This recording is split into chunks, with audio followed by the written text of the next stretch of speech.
2030 में नासा का ISS यानी इंटरनेशनल स्पेस स्टेशन अर्थ के एटमॉस्फेयर में वापस आ रहा है। लेकिन इस सफ़र में एक कहानी छुपी हुई है जो हर किसी को हैरान कर देगी।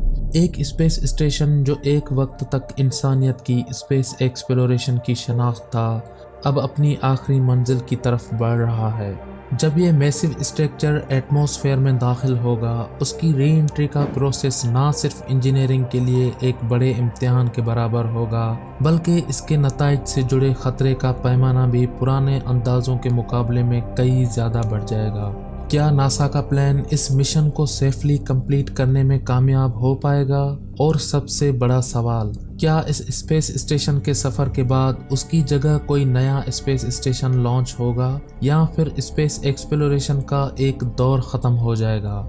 आइए इन सारे सवालों के जवाब तलाश करते हैं। अस्सलाम वालेकुम and welcome to my channel Infoweb. International space station एक स्पेस लेबॉर्ट्री है जो अर्थ के ऑर्बिट में 400 किलोमीटर की ऊंचाई पर घूम रहा है। ये नासा, रशिया, यूरोप, जापान और कनाडा का मल्टीनेशनल कोलैबोरेशन है, जिसमें एस्ट्रोनॉट्स और साइंटिस्ट मिलकर माइक्रोग्रेविटी या ज़ीरो ग्रेविटी में साइंटिफिक रिसर्च और टेक्नोलॉजी पर एक्सपेरिमेंट्स करते हैं।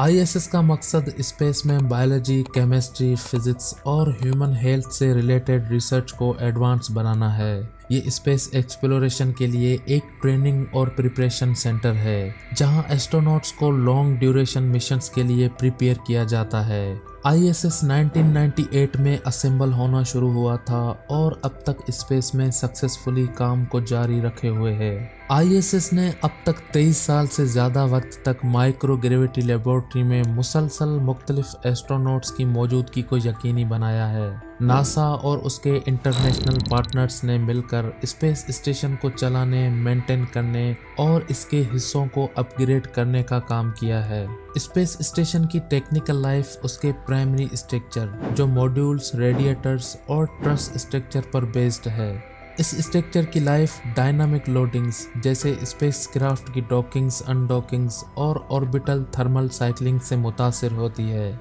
नासा ने शुरू से ही ISS को 2030 तक इस्तेमाल करने और इसे सेफली ऑपरेट करने का प्लान किया था।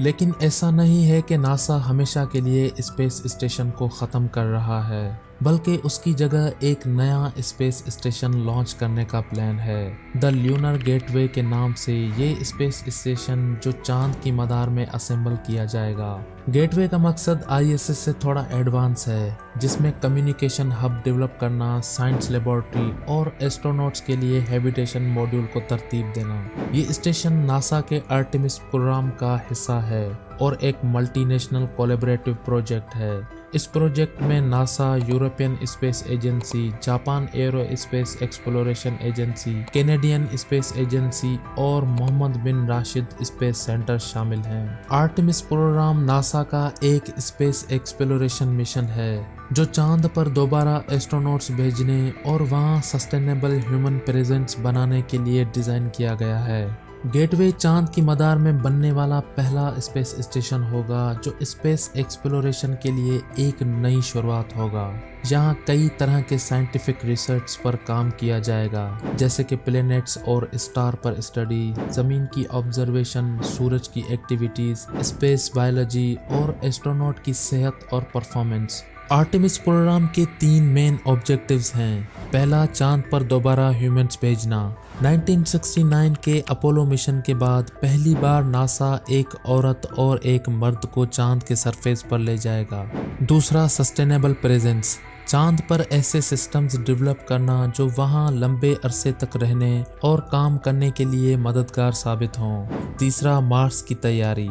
चांद के एक्सपीरियंस और टेक्नोलॉजी का यूज़ करते हुए मार्स और सोलर सिस्टम के दूर तक इंसानों की मौजूदगी बढ़ाने की प्लानिंग करना। नासा का 2025 के लिए ल्यूनर गेटवे प्रोजेक्ट का एलोकेटेड बजट $817.7 मिलियन रखा गया है, जो इस मिशन के 1 साल के खर्चे को कवर करेगा। ये सिर्फ एक हिस्से की फंडिंग है, जबकि पूरे प्रोजेक्ट का ओवरऑल बजट अभी तक फाइनलाइज नहीं हुआ, क्योंकि इसकी डेवलपमेंट अभी जारी है और वक्त के साथ मजीद फंडिंग की ज़रूरत हो सकती है। गेटवे स्पेस स्टेशन जो चांद के ऑर्बिट में होगा, इसकी अर्थ से दूरी 3,84,400 किलोमीटर होगी।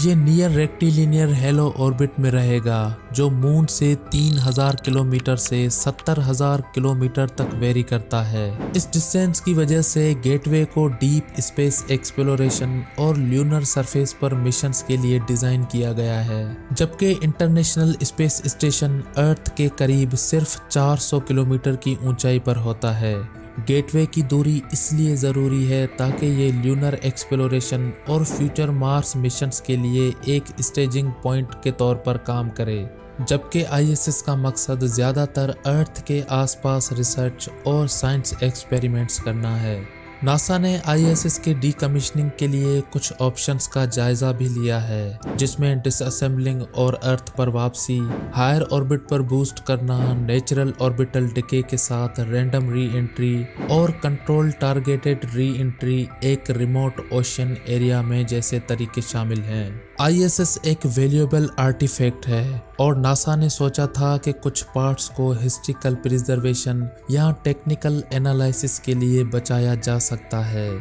लेकिन स्पेस स्टेशन के मॉड्यूल्स और ट्रस स्ट्रक्चर को स्पेस में आसानी से डिसअसेंबल नहीं किया जा सकता और बड़े मॉड्यूल्स को वापस लाना भी मुमकिन नहीं है। नासा ने स्मिथसोनियन म्यूजियम और दूसरी ऑर्गेनाइजेशन के साथ मिलकर कुछ छोटे एटम्स प्रिजर्व करने का प्लान बनाया है।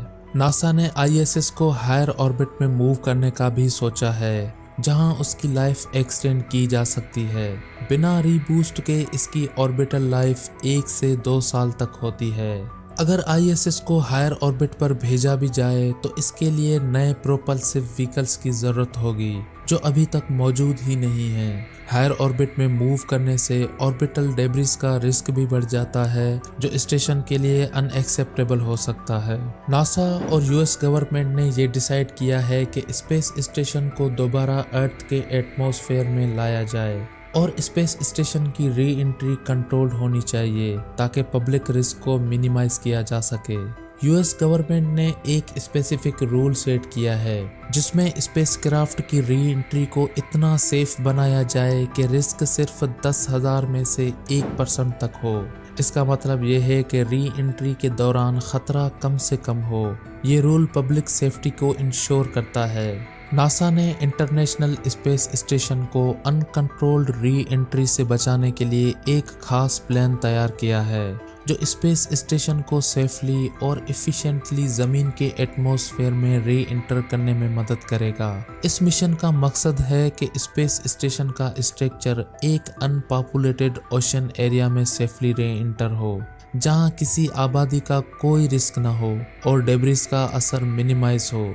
इस प्रोसेस के लिए नासा ने यूएस डीऑर्बिट व्हीकल का इंतखाब किया है, जो पब्लिक रिस्क को एक्सेप्टेबल लेवल तक रिड्यूस करेगा और स्पेस स्टेशन के सफ़र को महफूज बनाएगा। ये प्रोसेस कुछ इम्पोर्टेंट स्टेप्स में किया जाएगा। सबसे पहले स्पेस स्टेशन को अपनी ऑर्बिट को नेचुरली रिड्यूस करने दिया जाएगा। ये प्रोसेस अर्थ के एटमॉस्फेयर की ड्रैग की वजह से होगा। इससे स्टेशन का एल्टीट्यूड आहिस्ता आहिस्ता से कम होता जाएगा। अगर नेचुरल डिके से एल्टीट्यूड कम नहीं हुआ तो स्पेस स्टेशन के एग्जिस्टिंग प्रोपल्सिव सिस्टम्स को यूज़ करके उसके एल्टीट्यूड को इंटेंशनली कम किया जाएगा। जब स्पेस स्टेशन का एल्टीट्यूड काफ़ी कम हो जाएगा और सब क्रू मेंबर्स सेफली अर्थ पर वापस आ चुके होंगे, तब फाइनल री एंट्री को मैन्यूवर किया जाएगा। इस स्टेज पर छोटी मैन्यूवर्स की जाएंगी ताकि स्पेस स्टेशन को अपने टारगेट लोकेशन के ऊपर लाया जा सके। जब सब कुछ रेडी हो जाएगा तो स्पेस स्टेशन को अर्थ के एटमॉस्फेयर में सेफली री एंटर करने के लिए एक फाइनल री एंट्री बर्न किया जाएगा। ये बर्न स्पेस स्टेशन को एक लास्ट पुश देगा, जिससे वो अपने टारगेट लोकेशन पर सेफली एंटर करे। नासा ने इस मिशन के लिए स्पेस एक्स को सेलेक्ट किया है। ये पूरा प्रोसेस नासा के लिए एक इम्पोर्टेंट स्टेप है ताकि स्पेस स्टेशन को सेफली अर्थ पर लाया जा सके बिना किसी रिस्क के। इंटरनेशनल स्पेस स्टेशन अब तक का सबसे बड़ा स्ट्रक्चर है जो इंसान ने स्पेस में बनाया है। इसका डिज़ाइन और री एंट्री मॉडलिंग काफ़ी कॉम्प्लेक्स है और इसमें फिजिक्स और इंजीनियरिंग के कई चैलेंजेस आ सकते हैं। नासा इंजीनियर्स का ये मानना है कि जब आईएसएस अर्थ के एटमॉस्फेयर में री इंटर करेगा तो ये एक सिस्टमिक प्रोसेस के अंडर ब्रेक होगा। ये प्रोसेस 3 स्टेजेस में होगा। पहली स्टेज में सोलर एरेस और रेडिएटर्स अलग हो जाएंगे।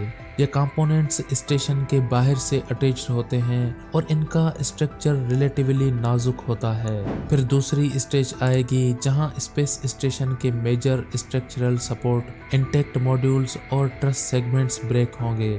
आखिरी स्टेज में इंडिविजुअल मॉड्यूल्स का फ्रेगमेंटेशन होगा और ट्रस की स्ट्रक्चरल इंटीग्रिटी लूज हो जाएगी। जब स्पेस स्टेशन अर्थ के एटमॉस्फेयर में इंटर करेगा तो उसकी एक्सटर्नल स्किन मेल्ट हो जाएगी। इसके बाद अंदर के हार्डवेयर को इंटेंस हीट और रैपिड मेल्टिंग का सामना होगा। स्टेशन का काफी हिस्सा बर्न अप या वेपोराइज हो जाएगा, लेकिन कुछ डेंस और हीट रेजिस्टेंट कंपोनेंट्स सरवाइव कर सकते हैं। ये डेब्रिस एक अनइनहेबिटेड ओशन एरिया में गिर जाएगा जहां लोगों के लिए कोई खतरा नहीं होगा। ये पूरा प्रोसेस एक कॉम्प्लेक्स इंजीनियरिंग चैलेंज है जिसमें स्पेस स्टेशन का स्ट्रक्चर ग्रेजुअली ब्रेक होगा। नासा का प्लान है कि इस प्रोसेस को सेफली और कंट्रोल्ड तरीके से एग्जीक्यूट किया जाए। अगर आप लोगों को ये वीडियो पसंद आई हो तो कमेंट करके ज़रूर बताएं। वीडियो को लाइक करें और चैनल को सब्सक्राइब करें।